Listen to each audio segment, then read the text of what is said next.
Après deux premières rencontres durant lesquelles les équipes se sont neutralisées sur le même score d'un but partout, le groupe D revient en compétition ce samedi 24 janvier avec deux affiches alléchantes.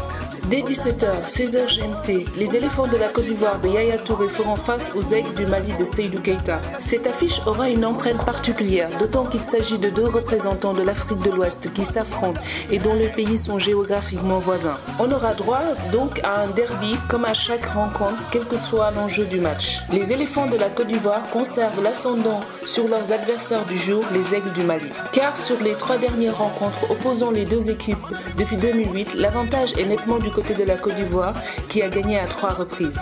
Il faut signaler qu'entre 2006 et 2012, la Côte d'Ivoire a toujours présenté en compétition internationale l'une des meilleures sélections en Afrique, avec des joueurs de dimension mondiale comme Didier Drogba, Yaya Touré, Kolo Touré, Bonaventure Kalou, Kader Keita. Au total, elle compte entre cette période 2 finales malheureuses en CAN et une 8e de finale en Coupe du Monde en Allemagne. Aujourd'hui, les réalités ont changé et les générations se succèdent avec le temps au sein de l'équipe, ce qui rend aussi difficile la période de transition, comme ce fut le cas lors des phases éliminatoires de la CAN 2015, où il a fallu attendre l'ultime journée pour arracher la qualification. En Guinée équatoriale, la Côte d'Ivoire a entamé sa CAN de façon très timide contre la Guinée qui lui a posé beaucoup de difficultés, avec notamment l'expulsion d'un des meilleurs joueurs de l'équipe, Gervinho. Contre les aigles du Mali, on s'attendra à un autre visage que celui du premier match pour espérer gagner.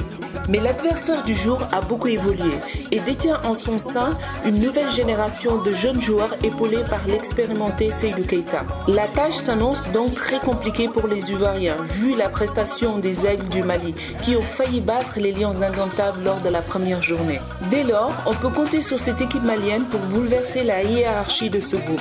Cela passera d'abord par ce grand test qui est de battre sa bête noire, l'équipe d'Hervé Renard. Ils ont l'effectif pour y arriver, mais il leur faut un grand jour des frères Yatabaré, une défense beaucoup plus concentrée pour stopper les assauts de Wilfried Bony et autres.